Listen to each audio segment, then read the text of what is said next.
भारत से तकरीबन 4000 किलोमीटर दूर खाड़ी का एक देश यमन। इस देश में एक भारतीय नर्स को फांसी होने वाली है। न्यूज़ में, मीडिया में, अखबारों में खबर आपने पढ़ भी ली होगी और सुन भी ली होगी। तो ऐसे में कई सवाल भी बनते हैं और एक सवाल ये है कि जिस यमन में साल 2015 से अभी तक शिया सुन्नियों की आपसी जंग में करीब 4 लाख से अधिक लोग मारे जा चुके हो, उस यमन में निमिषा के हाथों, उस नर्स के हाथों एक मुस्लिम युवक की हत्या पर इतना मातम क्यों मनाया जा रहा है। नमस्कार दोस्तों, मैं राजीव चौधरी। निमिषा का किस्सा थोड़ा अजीब है। इस किस्से में कई सारे पहलू भी है, लेकिन अगर इसे हम आरंभ से समझे तो पूरा समझ आ जाएगा। एक भारतीय लड़की, पूरा नाम निमिषा प्रिया, मत्स्य ईसाई, केरल के पलक्कड़ में जन्मी थी। उसके माँ बाप उसे मेहनत मजदूरी करके पालते हैं, लेकिन उन्होंने इसके साथ अपनी बेटी को खूब अच्छे से पढ़ाया भी। निमिषा ने भी पढ़ाई में खूब मेहनत की।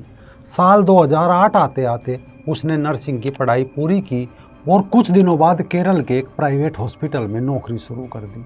हालांकि कुछ का दावा है कि वो साल 2008 में नौकरी के लिए यमन पहुंची थी। वहां उसे राजधानी सना में एक सरकारी अस्पताल में नर्स की नौकरी मिल गई थी।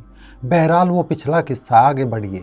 वो साल 2011 में शादी के लिए भारत वापस आई और कोच्चि के रहने वाले टॉमी थॉमस से शादी की। शादी करने के बाद दोनों यमन चले गए। वहाँ टॉमी थॉमस को इलेक्ट्रीशियन के असिस्टेंट की जॉब मिल गई। हालांकि दोनों की सैलरी बहुत कम थी। दोनों की कमाई से घर का गुजारा मुश्किल चलता था। इसी बीच साल 2012 आते आते निमिषा ने एक बेटी मिशाल को भी जन्म दिया, यानी परिवार में एक और सदस्य बढ़ गया। तो अब गुजारा और भी मुश्किल होने लगा। इन सब के बीच निमिषा एक परफेक्ट नर्स थी, अपने काम के प्रति जिम्मेदार थी, वफादार थी। यमन में मदरसा छाप ज़्यादा थे, तो उसने सोचा क्यों ना यहाँ खुद का एक अपना हॉस्पिटल खोल लिया जाए।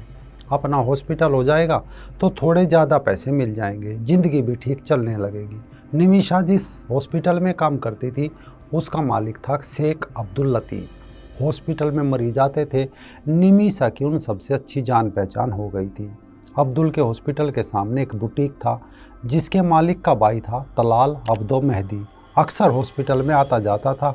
निमिषा की उससे जान पहचान हो गई थी। एक दिन निमिषा ने तलाल के सामने एक अपना हॉस्पिटल खोलने का प्लान रखा और उससे मदद मांगी। तलाल हॉस्पिटल के लिए लाइसेंस दिलाने और फ्री में पेपर वर्क कराने के लिए तैयार हो गया। लेकिन ये बात शेख अब्दुल लतीफ़ को पता चल गई कि निमिषा अपना हॉस्पिटल खोलने वाली है। शेख अब्दुल नहीं चाहता था कि निमिषा उसका हॉस्पिटल छोड़कर जाए। वो निमिषा के हॉस्पिटल खोलने में अड़चन पैदा करने लगा और उसके सामने 2 शर्त रखी, या तो उसी के साथ काम करो या वापस इंडिया लौट जाओ। 1-2 महीने तक अब्दुल ने निमिषा को बहुत परेशान किया। जब अड़चन बढ़ने लगी तो इसमें पार्टनर भी बढ़ने लगे, यानी पहले 2 पार्टनर थे, तलाल और निमिषा। इसके बाद पार्टनरशिप के एग्रीमेंट में शेख अब्दुल लतीफ़ को भी जोड़ लिया गया। अब्दुल को प्रॉफिट में 33% की हिस्सेदारी चाहिए थी। हॉस्पिटल के लिए जगह तलाल की थी, वो भी 33% का हिस्सेदार बन गया, यानी 3 हिस्सेदार हो गए, निमिषा, तलाल और शेख अब्दुल लतीफ़, जिसने लाइसेंस का काम फ्री में कराया था। अप्रैल 2015 में हॉस्पिटल खुल गया। निमिषा काम में परफेक्ट थी, व्यवहारिक थी, मरीज आने लगे। रोज़ाना 1 से 2000 डॉलर की कमाई होने लगी। निमिषा और उसका पति थॉमस आराम से जीवन व्यतीत करने लगे। लेकिन इसी दौरान यमन में शिया और सुन्नियों की वार छिड़ गई, गृहयुद्ध छिड़ गया। शियाओं को ईरान से तो सुन्नियों को सऊदी अरब से हथियार मिलने लगे। मार काट मच गई। इस्लाम का सर्वे सर्वा कौन होगा, इस गृहयुद्ध के चलते भारतीय वापस लौटने लगे। भारत सरकार ने अपने नागरिकों को वहां से निकालने के लिए ऑपरेशन राहत शुरू किया। यह ऑपरेशन अप्रैल-मई 2015 तक चला, जिसमें 4600 भारतीय और करीब 1000 विदेशी नागरिकों को यमन से निकाला गया। निमिषा ने भी ये कहकर वापस लौटने से इनकार कर दिया कि उसका हॉस्पिटल उसके बिना बंद हो जाएगा, जबकि उसका पति थॉमस अपनी बेटी मिसाल के साथ वापस इंडिया लौट आया। निमिषा वहाँ अकेली थी तो तलाल उसे थोड़ा परेशान करने लगा, लेकिन वो फिर भी जैसे तैसे काम करती रही। फिर एक दिन निमिषा कैशियर से हिसाब लेने गई तो उसने कहा कि आपके पति तलाल पैसे लेकर चले गए। तब निमिषा को पहली बार पता चला कि तलाल सबसे ये कहता फिरता है कि उसने निमिषा से शादी कर ली। तलाल ने फर्जी पेपर भी बनवा लिए थे। पेपर पर हाथ से लिखा था निमिषा उसकी पत्नी है। तलाल ने निमिषा और थॉमस की शादी की फ़ोटो एडिट करके अपनी फ़ोटो भी उस पर लगवा ली थी। तलाल अक्सर नशे में रात में अस्पताल पहुंच जाता, निमिषा को परेशान करता। एक दिन निमिषा ने पुलिस से शिकायत कर दी। पुलिस ने दोनों को जेल भेज दिया। खैर, दोनों जेल से छूटे, तब भी तलाल का व्यवहार नहीं बदला। वो हॉस्पिटल से जबरन पैसे ले जाता, यासी करता और निमिषा को बुर्का हिजाब पहनने की हिदायत देता। एक दिन निमिषा ने तलाल की हरकतें अपने पति थॉमस को बताई, लेकिन यमन के लिए वीज़ा सर्विस बंद थी। इस कारण उसका पति थॉमस निमिषा के पास नहीं जा पाया। उधर तलाल की हरकतें दिन पर दिन बढ़ती जा रही थी। साल 2016 आते आते निमिषा और तलाल के बीच झगड़े काफ़ी बढ़ चुके थे। उसी दौरान निमिषा का वीज़ा ख़त्म हो गया था। उसे रिन्यू कराने के लिए किसी लोकल सपोर्ट की ज़रूरत थी। यमन का कोई नागरिक जिम्मेदारी ले ले तभी वीज़ा रिन्यू हो सकता था। तलाल ने वीज़ा रिन्यू कराने के बहाने निमिषा का पासपोर्ट अपने पास ले लिया और उसे छिपा दिया।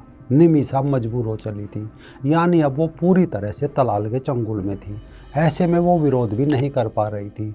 तलाल रात के अंधेरे में फुल नशे में निमिषा के घर आता और उसके साथ जो चाहता वो करता। निमिषा ईसाई थी, लेकिन तलाल की नज़र में वो काफिर थी। वो उसका जिस्म रौंद कर अपनी जन्नत का टिकट बुक करने लगा। जब वो अपना टिकट बुक कर लिया उसने, तो फिर दोस्तों का भी कराने लगा।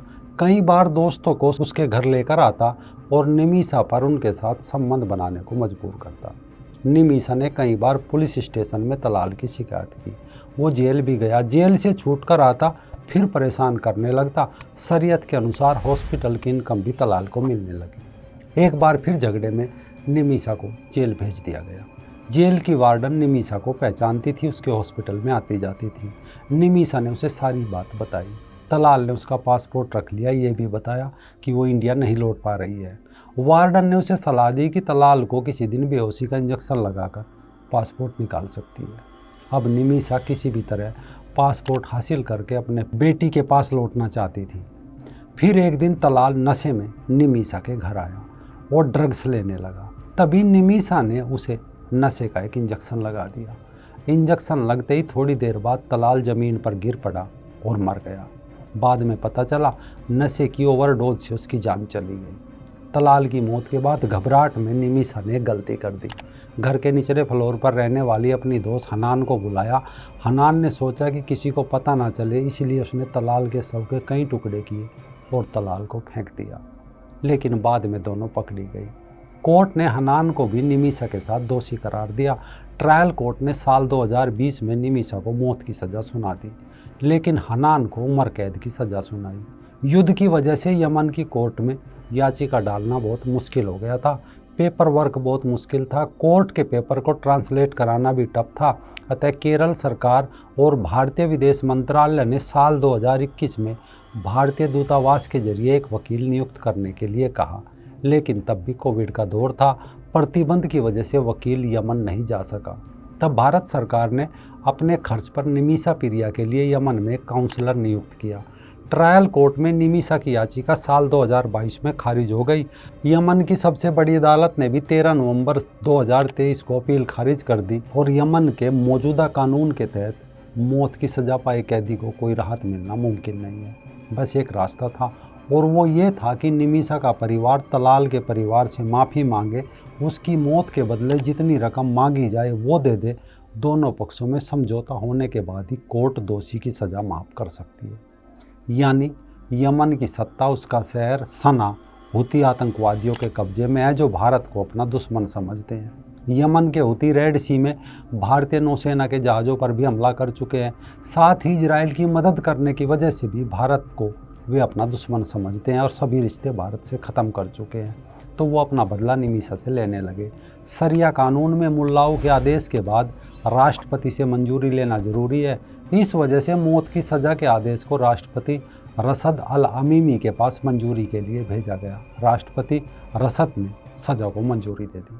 यानी इस मामले में जैसे कतर से मौत की सज़ा पाए अपने पूर्व नौसैनिकों को भारत सरकार ने बचा लिया था, यहाँ वो निमिषा को नहीं बचा सके। पैसा देकर समझौता हुआ नहीं तो निमिषा का बच पाना मुश्किल है। निमिषा प्रिया को शायद 16 जुलाई को फांसी दी जाएगी। लेकिन यहाँ एक सवाल है, अगर यमन के हुती सत्ता पाने को लाखों लोगों का कत्ल कर सकते हैं, उसे जायज़ बता सकते हैं, बच्चों और महिलाओं को मार सकते हैं, महिलाओं का रेप कर सकते हैं, वो शरीयत के अनुसार हत्यारे फिर भी नहीं साबित हो सकते, वो कातिल नहीं हो सकते, तो एक अपना पासपोर्ट एक नशेड़ी से बचाने के लिए, वापस अपने घर अपनी बच्ची के पास लौटने के लिए अगर भय में निमिषा से तलाल का वध हो भी गया, तो निमिषा शरीयत के अनुसार कातिल कैसे है? यानी अगर मुसलमान सत्ता के लिए आतंक मचाए तो शरीयत चुप खड़ी होकर तमाशा देखेगी, लेकिन अगर एक काफिर लड़की अपनी इज्जत बचाने को तलाल जैसे नशेड़ी की हत्या कर दे तो शरीयत जाग जाएगी। गजब का खेल है इन मजहब वालों का।